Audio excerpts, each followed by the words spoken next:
Hello friends, welcome to my YouTube channel dynamic HVAC. Friends, जैसा कि आप देख सकते हैं ये एक स्प्लिट एसी है और जो इसका कूलिंग कॉइल है पूरा आइस से भरा हुआ है, पूरा आइस आया हुआ है।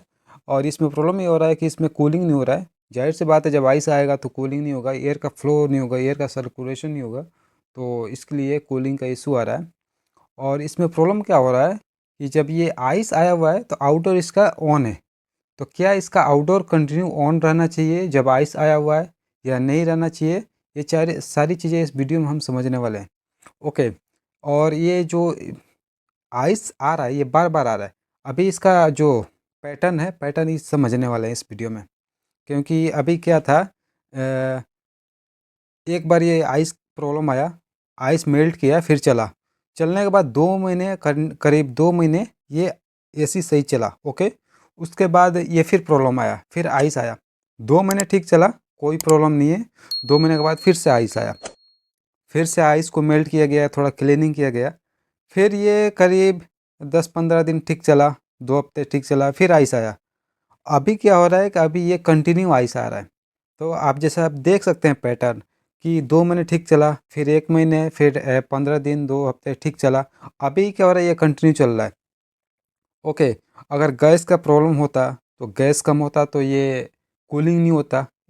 इतने दिनों में कूलिंग का इशू बनता, लेकिन कूलिंग का इशू नहीं बन रहा था, खाली आइस आ रहा था, मेल्ट किया, उसके बाद ये सही चल रहा था। कूलिंग का इशू नहीं बन रहा था। लेकिन अभी क्या हो रहा है कि अभी ये कंटिन्यू आइस आ रहा है और इस केस में आउटडोर चल रहा है। तो जब आइस आ रहा है तो आइस आने आने पे क्या होना चाहिए कि जो हमारा आउटडोर है, आउटडोर कट ऑफ होना चाहिए। आउटर कट ऑफ क्यों होगा? क्योंकि उसमें सेंसर लगा है। सेंसर हमारे 2 सेंसर है इंडोर पे। एक तो रूम टेम्परेचर सेंसर है, एक कॉइल सेंसर है। ओके। कॉइल टेम्परेचर सेंसर क्या करता है, जब आइस आता है तो आइस आता है तो उसको आउटडोर को कट ऑफ करना चाहिए। लेकिन इस केस में, हमारे केस में क्या हो रहा है, आइस आ रहा है तो आउटडोर कट ऑफ नहीं हो रहा है। तो इसमें क्या प्रॉब्लम हो सकता है?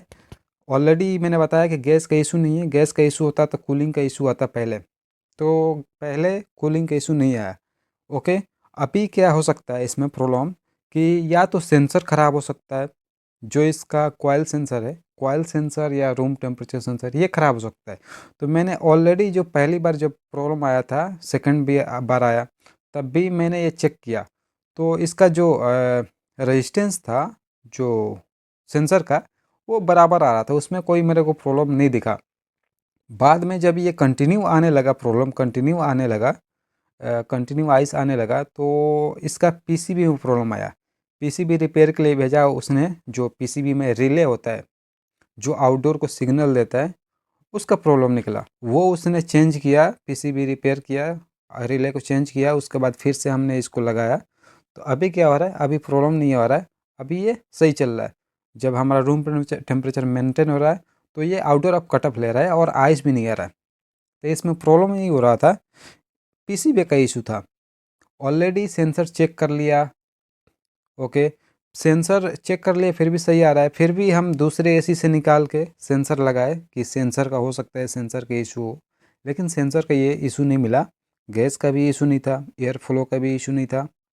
इसमें प्रॉब्लम हो रहा था कि पीसीबी का, पीसीबी आउटडोर को कंटिन्यू रन कर रहा था।